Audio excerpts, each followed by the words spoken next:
Alors, à l'occasion de la célébration de la victoire du 6 octobre 1973, l'État égyptien et plus précisément le ministère de la Culture va donc ouvrir les musées et les théâtres gratuitement pour le public à l'occasion donc de cette victoire glorieuse. Et pour parler de ce sujet, on a en ligne Dr Elhami Al-Zayed qui est expert en tourisme. Bonjour monsieur. Bonjour. Ravi toujours de vous recevoir sur NAL TV International et une initiative qui n'est pas donc quelque chose de nouveau. À l'occasion, à plusieurs occasions, donc le ministère de la Culture et l'État égyptien pensent à ouvrir les musées gratuitement pour le public. Alors, que pensez-vous donc de cette initiative, de cette mesure et de l'afflux du public? Vous savez que nous avons toujours pensé, enfin, depuis le temps, au public. C'est très important d'éduquer les Égyptiens et de leur parler de leur passé. Donc, plus important que le théâtre, c'est les musées. Alors, si les gens en profitent, il y aura certainement qui vont en profiter. Et du moins les écoles, ils vont en parler. Et alors, s'ils parlent, ils risquent d'avoir un touriste, un étranger, quelqu'un qui puisse être intéressé par cela et par l'histoire elle-même de l'Égypte. Et ça crée une curiosité autour du sujet. Les théâtres, c'est moins important parce que les théâtres sont en arabe et peut-être ça n'intéresse que les touristes arabes. Il n'y a pas vraiment quelque chose de spectaculaire actuellement dans le théâtre. Donc c'est surtout les musées, c'est très bien, c'est très important. Oui, est-ce que cette mesure concerne tous les musées égyptiens, tous les musées du Caire où il y a des musées donc, qui ont un cas particulier comme par exemple le musée des civilisations? Ah, ça, je ne suis pas au courant, mais tous les musées du Caire, en principe, sont ouverts au public. Et je ne doute pas que le musée de la civilisation soit ouvert. Il est ouvert, certainement, au public. Et gratuitement, ça vaut la peine parce que ça montre, vous savez, les tombeaux tels qu'ils ont été conçus. Oui, bien sûr. Ça vaut le coup. Et si les gens en parlent, c'est très important parce que c'est toute l'histoire de l'Égypte qui passe devant eux. Oui, bien sûr. Alors, permettez-moi donc de savoir qu'est-ce qu'il y a de nouveau concernant le grand musée égyptien, puisque vous êtes donc en ligne avec nous aujourd'hui. Alors, qu'est-ce qu'il y a de nouveau sur le grand musée égyptien? Est-ce que on va l'inaugurer prochainement parce qu'il y a toujours des rumeurs concernant donc l'inauguration de ce grand musée égyptien? Écoutez, l'inauguration du grand musée égyptien, c'est un très grand événement et doit être très bien couvert. Et le moyen de le couvrir sans beaucoup de frais, c'est d'habiliter les chefs d'État et les chefs de gouvernement. Or, je pense qu'actuellement, c'est un peu délicat à cause de la situation au Moyen-Orient et à cause de la situation en Europe en général, avec l'Ukraine et la Russie. Donc, il faut patienter un tout petit peu. Le musée est prêt, on peut l'ouvrir en très peu de temps. Mais l'important, c'est qu'on puisse inviter des grandes personnalités afin que la presse et les radios et les télévisions en parlent, tous les médias. Oui, déjà il y a on peut dire une ouverture partielle de quelques salles du grand musée. Il y a l'escalier donc qui est ouvert pour le public. Alors il y a pas mal de gens qui s'intéressent donc à visiter donc quelques monuments qui sont partiellement ouverts pour le public.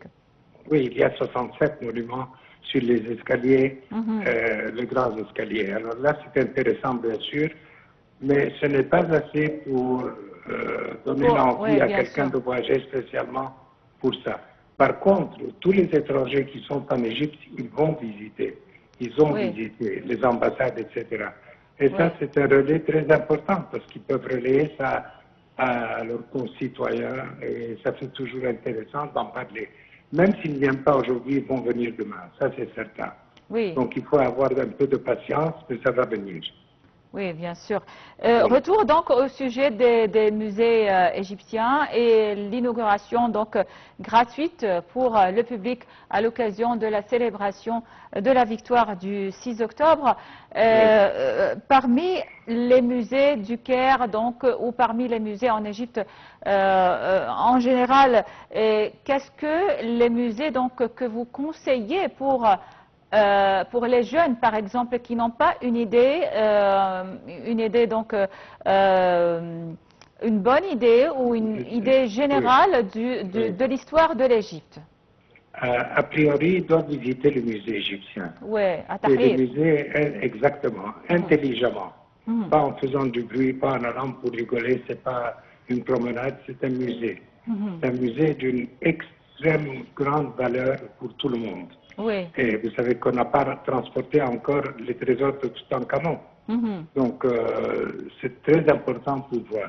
Mais il y a les trésors aussi de Tanis, aussi. Une salle pour les trésors de Tanis qui est magnifique. Oui. Et puis, il y a le masque de Sousenet, qui est très très beau, qui est même plus beau que le masque de Toutankhamon. Oui. Et que personne ne voit, même il passe à côté, personne ne le voit, personne ne s'arrête. Oui. Alors il y a des choses à voir beaucoup. Il y a à Luxor, il y a partout en Égypte, il y a des musées actuellement. À Malawi, il y a un musée. À Alexandrie, le musée gréco-romain aurait ouvert. Donc tous ces musées, le musée de la bijouterie à Alexandrie, il y a beaucoup de musées en Égypte. Il y a le musée aussi à la citadelle. À la citadelle de Saladin, il y a un musée militaire aussi. Militaire, ça c'est très très intéressant. Et surtout que maintenant on peut visiter aussi le palais royal, le palais du roi Farouk, l'Abdine. Alors là, il y a une salle pour les armes du roi Farouk, tout ce qu'il a reçu comme cadeau, tout ce qu'il a acheté, tout ce qu'il a acquis pendant sa période quand il était roi. Alors là, c'est très très intéressant à voir et c'est ouvert actuellement. Donc les gens peuvent le visiter, mais ça ne va pas être gratuit. Je ne pense pas que ce serait gratuit parce que ce n'est pas un musée au vrai sens. C'est le palais. Oui. Docteur Elham Izet, est-ce que vous remarquez que les jeunes, donc ces jours-ci, ont tendance à aller visiter les musées, les palais royaux, ou ils se contentent seulement par les visiter donc en ligne sur Internet? Écoutez, ceux qui vont dans des écoles étrangères, et là où on leur apprend l'histoire d'Égypte, parce que tout le monde apprend l'histoire d'Égypte, même en Chine, là ils sont plus intéressés que ceux qui vont dans une école où on n'apprend pas grand-chose, où il y a 60 élèves par classe, etc. Donc on comprend parfaitement qu'il y a un très grand intérêt, et en ligne, c'est pas la même chose, ça n'a rien à voir. Bien sûr.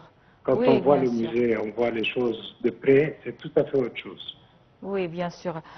Docteur Elham Izet, une dernière question donc concernant l'industrie du tourisme.